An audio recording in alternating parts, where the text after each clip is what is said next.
Capítulo 12 de João, que vamos assim dizer, inicia a segunda parte aqui propriamente dita do Evangelho, vai ainda falar da realidade que acontece em Betânia, onde aqui nós estamos, inclusive diante de um espaço de uma igreja ligada a Lázaro.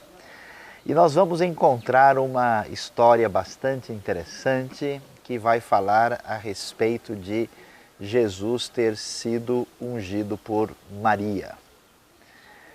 O que o texto bíblico vai nos dizer?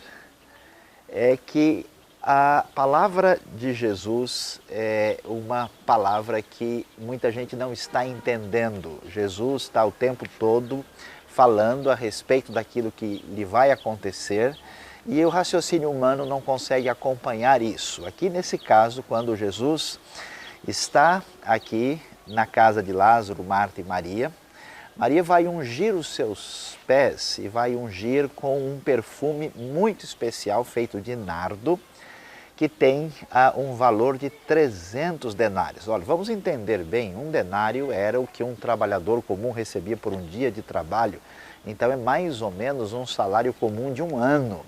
É algo que tem muito valor e aquilo que tem valor é entendido humanamente. Por isso Judas, que é Judas Iscariotes, o traidor, que o texto bíblico faz questão de mostrar que não está em sintonia nesse contraste que nós temos entre aquilo que é de Deus, o que não é, o que é do alto, o que é de baixo.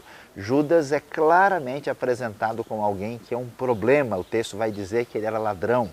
É interessante que apesar disso Jesus, vamos dizer, o tolera, o suporta, talvez lhe dando alguma chance de repensar os seus caminhos durante todo esse tempo. E Judas na hora protesta e reclama por que ela faz isso. É interessante como o raciocínio religioso, humano, limitado, não entende a disposição do coração daquela pessoa que tem a direção, o toque da parte de Deus que lhe é revelado ao coração. Ele se incomoda com isso e reclama e diz por que não seria mais lógico pegar esse dinheiro e gastar com os pobres.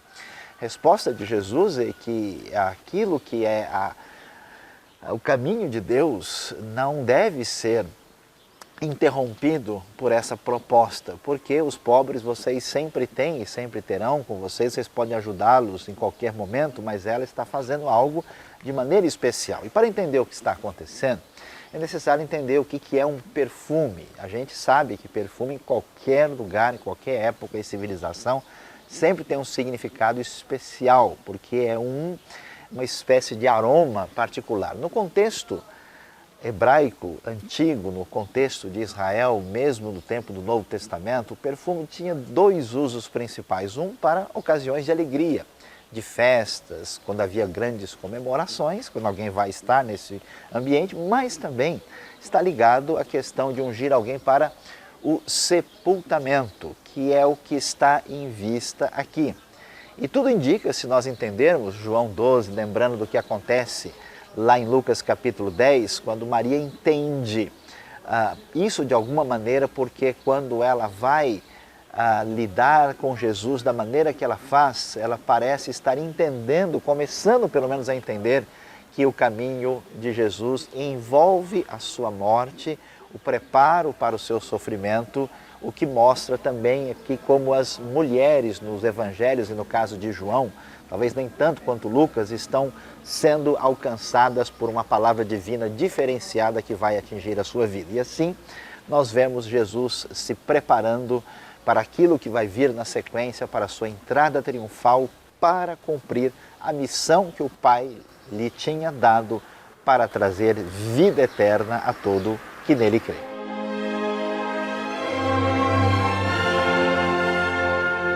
Ouvindo que Jesus chegava em Jerusalém, criou um alvoroço, muito interesse, porque o povo começa a pensar, com certeza isso seria a revelação do próprio Messias. Eles pegaram palmeiras, ficaram já prontos para encontrar com Jesus. Jesus estava em Betânia, agora ele está voltando. E ele então toma um jumentinho e começa a descer por esta Monte das Oliveiras para entrar por essa porta dourada. Interessante que o povo logo quer jogar suas roupas na frente e abanando esses ramos de palmeiras, declarar que Hosana, isto é, salve Senhor. E agora está chegando aquele que vem em nome do Senhor, o Rei bendito de Israel. Que eufemia, que grande gozo que estava no coração das pessoas ao reconhecer que Jesus seria o seu rei, que agora ele estaria tomando o poder, ele estaria usando o poder divino para conquistar os opressores romanos. Jesus tem uma ideia diferente. Naquele jumentinho ele está cumprindo a profecia de Zacarias, capítulo 9, versículo 9, que ele vem manso e humilde, e não aquele rei conquistador. Ele está juntando um exército para vencer os romanos. Ele está vindo como aquele escolhido pelo Senhor para um reino que não é deste mundo. Isso vai ficar mais claro na frente. Portanto, que nós temos que perceber neste ponto, nessa descida por aqui, e toda essa multidão esperando ver em Jesus aquele que tomaria o poder, aquele que vem com outro poder, poder divino, poder do amor, poder da salvação, e de fato, bendito aquele que vem em nome do Senhor, é aquele que divinamente toma o poder espiritual para realmente criar sua nova família, o próprio corpo de Cristo no mundo inteiro.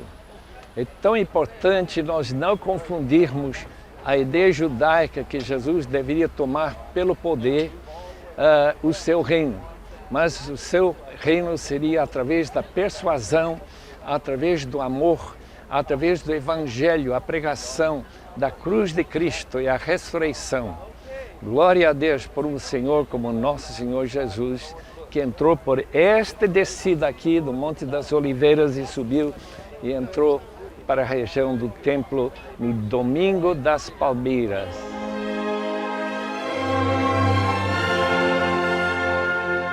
Para entender bem aquilo que nós vamos encontrar aqui em João 12, que tem a ver com a entrada triunfal de Jesus, é necessário entender o que está por trás dessa ideia e entender um pouco da geografia e da história que envolve a cidade de Jerusalém.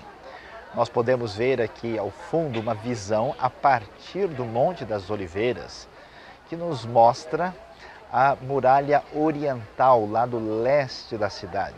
E exatamente ali no meio da muralha, nós encontramos uma porta que está fechada, que é chamada de Porta da Misericórdia, Porta Oriental, ou então, melhor ainda, a Porta Dourada.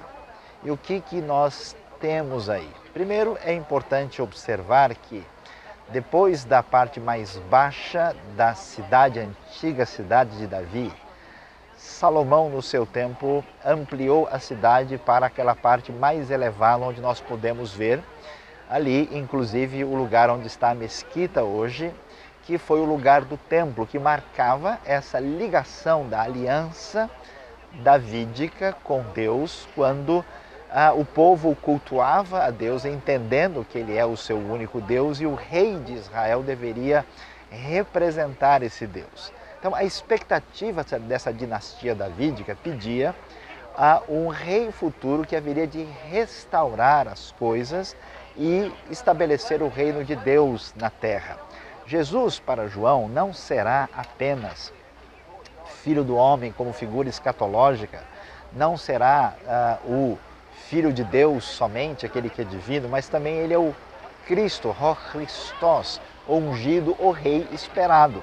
E como rei, a sua entrada vai ter exatamente esse tipo de significado que nós vamos ver aqui. É interessante observar que é um texto que até hoje é muito considerado, inclusive na tradição judaica, lá no livro de Ezequiel, capítulo 44, dos versículos 1 a 3, que fala exatamente que aquele que é o príncipe, essa figura ligada à realeza, entraria por aquela porta que nós temos ali, que é a porta da entrada dessa figura esperada que tem a ver com o reino de Deus, a porta por onde só o Senhor pode entrar e o príncipe haveria de entrar por ela. Entendendo esse cenário geográfico e entendendo esta realidade, nós podemos compreender mais adequadamente o que vai acontecer quando Jesus aqui está em Jerusalém e no domingo de Ramos vai passar por esse lugar. Acompanhe para entender a sequência do que aparece aqui em João capítulo 12. Prosseguindo no capítulo 12, nós estamos vendo o que acontece agora em Jerusalém. Logo no começo do versículo 12, vamos ver a multidão ouvindo falar que Jesus está chegando para a festa. Que festa é essa? Essa é a festa da Páscoa. Nós estamos aqui muito provavelmente no final de março, quando Jesus chega a Jerusalém junto com uma grande multidão, porque conforme a lei exigia, 3 vezes por ano, todos vinham a Jerusalém para adorar no templo. Isso acontecia na festa dos tabernáculos, isso acontecia também na ocasião da festa da Páscoa e também acontecia no Pentecoste. Neste momento, então, a gente pode imaginar a cidade cheia de gente e muitas das pessoas que estão ali, elas vêm da Galileia, elas conhecem o ministério de Jesus, então tem todo um momento muito especial. Jesus está onde quando ele chega? João não dá os detalhes, mas a gente acabou de ver no capítulo 11 que Jesus estava em Betânia, onde hoje está a aldeia de El-Azaria. E ele vem da parte oriental, ali de onde está a cidade de Jerusalém, chega junto ao Monte das Oliveiras e, passando por Betfagé, ele vai agora na direção de onde está o templo. E nesta hora, nesse momento tão particular, o texto de João vai nos trazer o ensinamento tão importante que o evangelista pretende nesse capítulo. Jesus aparece ali montado num jumentinho. Esse jumentinho é, na verdade, o cumprimento da profecia que aparece em Zacarias, capítulo 9, verso 9. E quando Jesus faz isso, nós estamos vendo o interesse de João de enfatizar a questão da realeza, a messianidade de Jesus e especialmente fazer uma distinção, porque os grandes reis, aqueles que são poderosos, chegam em cavalos de raça, chegam de maneira prepotente e orgulhosa, e Jesus vem nesse jumentinho para entrar, e quando ele vai na direção da cidade de Jerusalém propriamente dita, a gente pode ver aí essa vista que se tem do Monte das Oliveiras, da Jerusalém Oriental para onde estava a área do templo, lá do leste da cidade. Jesus ouve o grito da multidão que diz Hoshiana, que se traduz Hosana. Nós ouvimos isso e achamos maravilhoso, Hosana, expressão de adoração, de louvor. Na verdade, a frase significa, traduzida, salve-nos, por favor.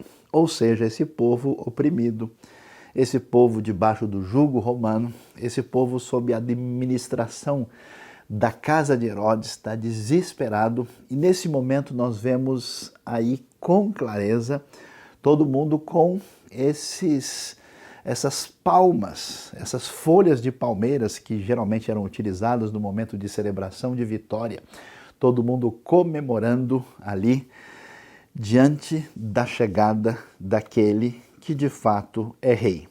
Portanto, João focaliza a chegada de Jesus em Jerusalém com um enfoque nitidamente messiânico, com a celebração daquele que cumpre as palavras da profecia de que o reino chegou e que o rei chega na cidade do grande rei.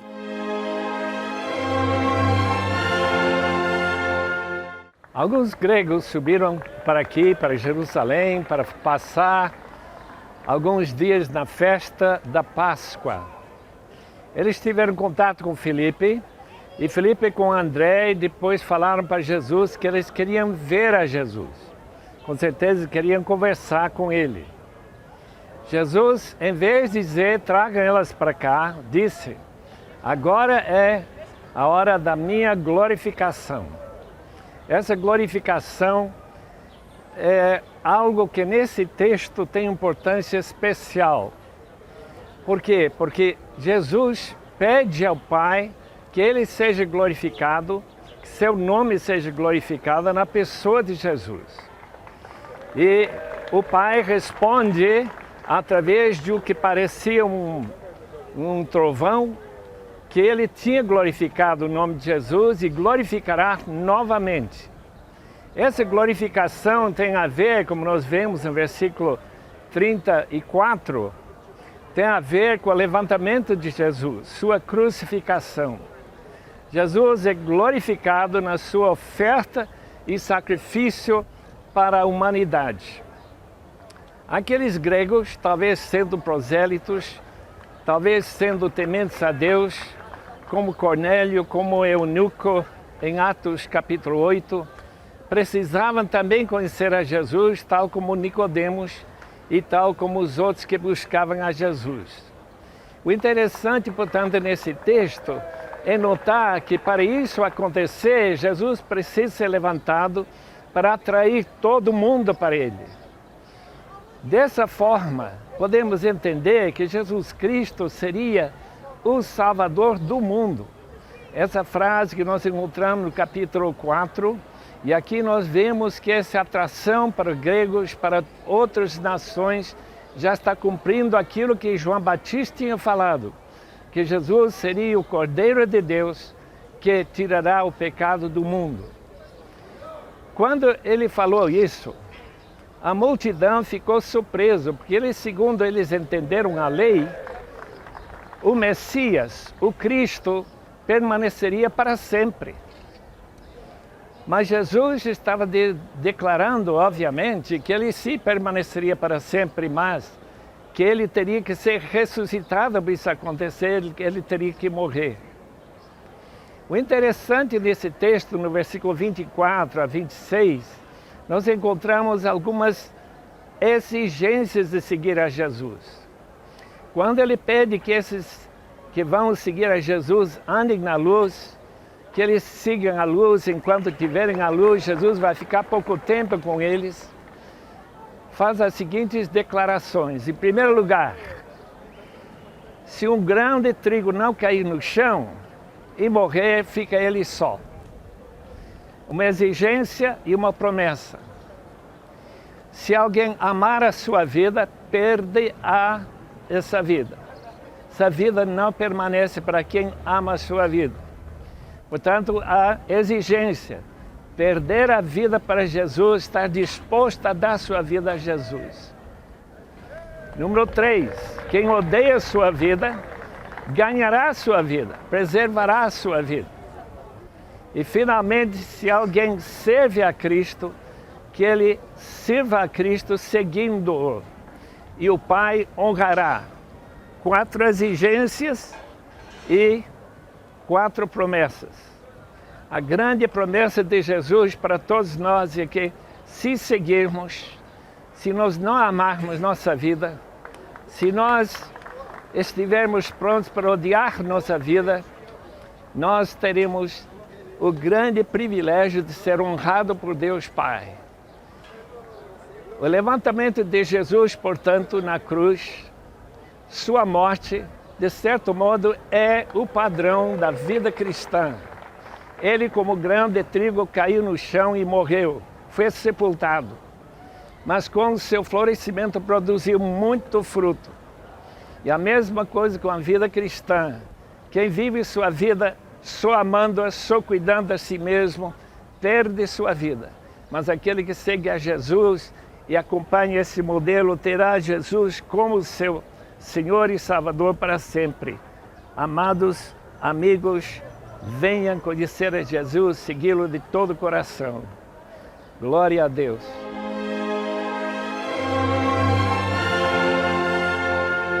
Enquanto nós temos os gregos, que possivelmente são gregos mesmo, ou talvez alguns prosélitos interessados em conhecer a Jesus em João capítulo 12, nós vamos ao mesmo tempo agora ver como é que aqueles de quem se espera mais, que vão ouvir aquilo que Jesus tem a dizer, que são exatamente a liderança religiosa da época, eles resistem, e esse texto de João 12 vai mostrar que o que está acontecendo é exatamente essa resistência. Agora, a grande pergunta que o texto de João 12 vai nos apresentar é: será que existe alguma coisa realmente nova nesse aspecto? Quando nós olhamos para essa realidade aqui e vemos aquilo que restou da invasão romana do ano 70, nós temos o resto do muro ocidental que estava atrás do santuário do templo naquele momento da época romana, quando ele foi destruído. Nós vamos nos lembrar da história, e essa história retrocede ainda mais para longe. E vamos nos prestar atenção agora ao que aparece no livro de Isaías, capítulo 6, que é exatamente o texto que está sendo considerado aqui. Então Jesus vai mencionar Isaías capítulo 6, especialmente verso 10 em diante, porque esse texto exatamente vai nos falar da época da chamada de Isaías, que foi convocado por Deus para trazer a sua mensagem, trazer a sua palavra a respeito do que acontecia naquele tempo, quando essa palavra foi resistida.